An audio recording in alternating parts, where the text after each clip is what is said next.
And we have tried to follow that, that sage advice as we have gone along. Also, he reminded me, be very careful of the errors along the way. And as if you have heard in the many talks this morning, there are numerous arrows as you go through this journey. In our program, we elected, after much deliberation and much study of both external and internal software products, that we would use IBM technology. And we selected actually two different technologies for two different purposes. One, as you will see on the left-hand side, is our continuous auditing technology. And it's called Entity Profiling Management System, or as we call it, because it was tailored specifically for us, it's called RCAT, Risk Compliance Analysis Technology. And on the other side, we use for continuous controls monitoring a product that's a part of our active middleware technology, and it's called Complex Event Processing, or CEP. It's a very agile, lightweight engine that we use on that side. One provides us historical views, and it does it with scoring and visual aids. The other, on the continuous monitoring side, looks at very specific events and helps us to identify those events as they're flowing through the pipeline. When we started our program several years ago, one of the things that we encountered, and I would suspect that most everybody encounters, is a lot of skepticism by the part of the line management organization. What is going to be the benefit for me? What do I get out of this? Why do I want to have internal audit looking over my shoulder constantly when today they only do it on a periodic basis? After many false starts and a lot of difficult trials and tribulations, we finally decided that we would approach it in a two-pronged approach. And our first prong was to roll out the continuous monitoring program as a collaborative effort between line management, our what we call business controls organization, and line management. And in this case, what we look for is, first of all, a stabilized process, one in which we felt like we could be successful. So as has been discussed before, the low-hanging fruit. We selected accounts receivable first, and then we moved into later our business partner program. We developed in conjunction with our line organization those risk events within the process that really they wanted to see as they occurred so that they could take corrective action. We mapped those as closely as we could to our key financial controls, but we also provided them with headlight events as well, things that could just help them manage the business better. So that was the continuous monitoring side of it. We spent about 2 years working on that. And then we moved into the continuous auditing. And by the time we moved into continuous auditing, we had tremendous buy-in from the line organization.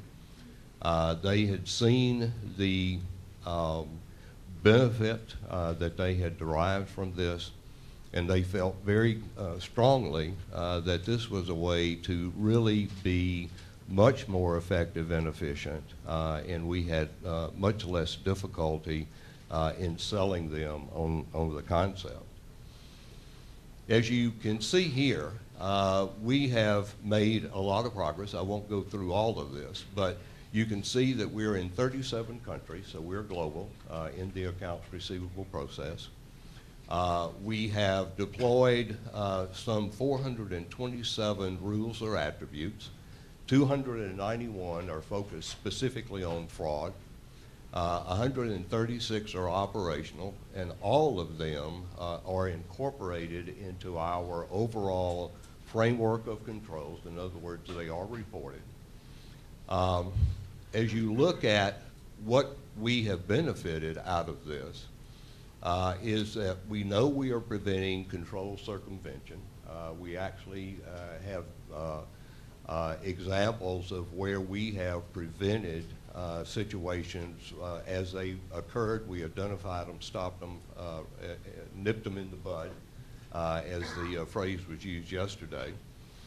We are eliminating the opportunity for fraud. And one of the things that we all know from our fraud training is that if you can eliminate the opportunity, then you've gone a long way towards stemming the tide of fraudulent activity. Certainly, we feel like we are preventing the continuation of inappropriate behavior.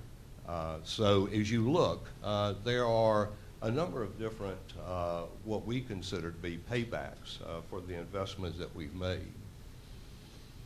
Some of the rules that we monitor, like I said, there are hundreds of them, but these are just examples from our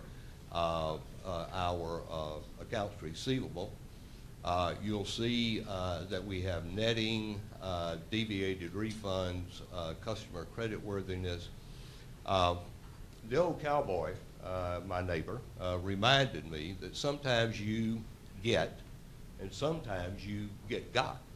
And what you want to do is through this investment, is you want to reduce the risk of getting got, and that's what we're trying to accomplish.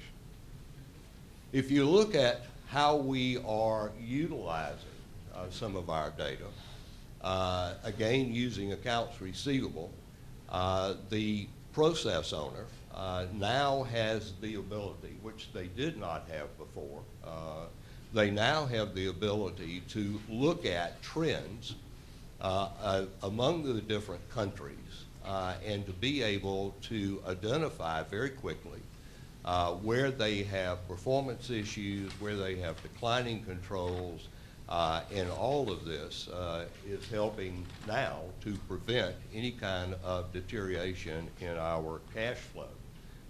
And in the kind of environment that we're in today, you can imagine that cash flow is a major focus item for any company. We have closed loop reporting, and as you can see in the third column, the SOX control, this is the actual control that we are monitoring. This is a operational control in this case.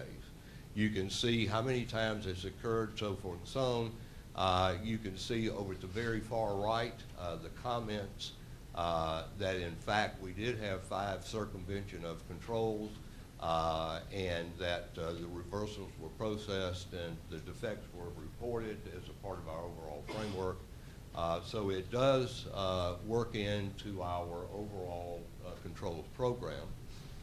The feedback, and I'll just point out the very first one. And in this case, we had a situation where it was reported in the morning, and 6 hours later, the remediation had already taken place. So we are very pleased with the fact that we are now able to, in a very short period of time, alert our management team, and they are in turn giving feedback to us, telling us that they are taking the action and that the remediation is being put in place. Previous to this, that same information would have only been reported at the end of the quarter, and the remediation would have started the following quarter. This is our continuous auditing, and what I would point out here is that this is the actual screen that our auditors see. It comes up, this is RCAT, the tool, Each one of these tabs that you see is an actual attribute